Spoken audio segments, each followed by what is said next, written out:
Last week, I caught No One Will Save You on Hulu. I had seen some high praise of it on Twitter and TikTok, so I wanted to see if it would live up to the hype. And honestly, I think it does. As the credits started to play after the final pan out and wide shot on the horizon, there was one thing on my mind, and that was how I felt I just did this film a huge disservice by watching it on my dinky little laptop. Generally, I try to see movies in theaters whenever I can. I'm enough of a sucker to even pay for AMC A-List, so I damn well better be getting my money's worth, at the very least. But No One Will Save You was a straight-to-streaming release, and like many streaming movie releases, I think it suffers from a fundamental problem with the platform. There's simply no fanfare surrounding it. It's just there. It appears one day. It's a great movie, one I enjoyed every minute of, but it would have been so much better had it gotten a proper release and could be experienced on the big screen. There's so many beautiful shots throughout this unique spin on the classic sci-fi tropes that it feels like I'm doing this film a disservice by not seeing it in a theater. I can only imagine how much more intense the first confrontation Brynne has with the unknown being would be on the big screen.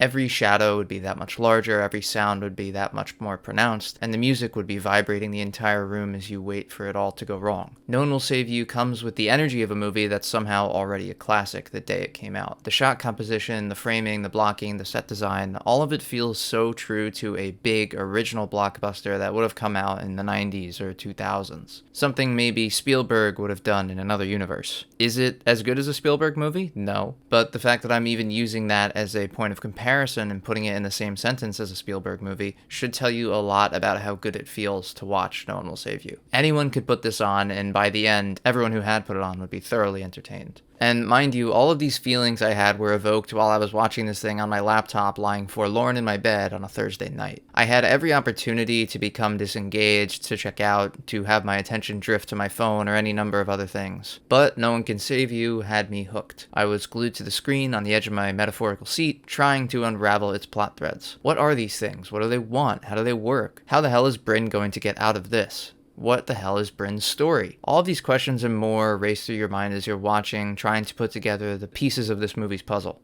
Another crazy part of this film is the fact that there's nearly zero dialogue. It's a testament to great characterization, to Caitlin Dever's capabilities as an actress, and Brian Duffield's skill as a storyteller, that so much can still come across. Brynne's mannerisms, her reactions to the world around her, and her expressions all inform us to who she is. Even the home that most of the film takes place in is constantly letting the viewer in on details of Brynne's life and Brynne's story. I find it brilliant that the setting can serve so many simultaneous functions in this story. Brynne's history is explored and torn up throughout the film, both figuratively and literally. It all comes to a head during the final conflict, where she's forced to come face to face with the ghost that has been emotionally haunting her, as well as the strange entities that have been physically hunting her. And we're given answers that could warp our entire perspective on the story up to this point. Brynne as a character is completely redefined by the film's climax in a way that I'm struggling to even find a comparison for. I simply can't think of any other films that do this off the top of my head. The reveal is about as shocking as they come, and I had an actual knot form in my stomach as it happened.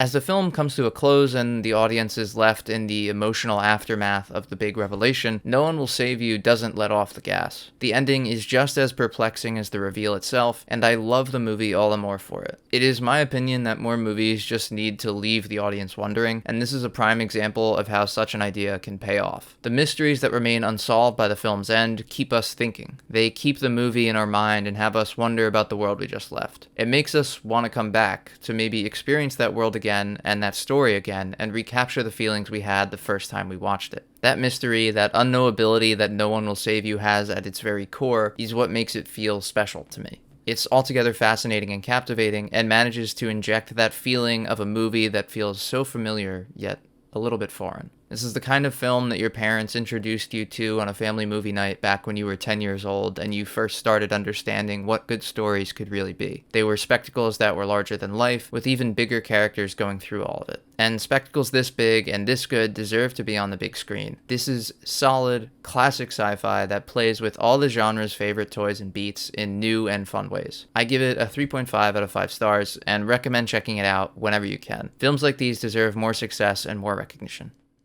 Until next time.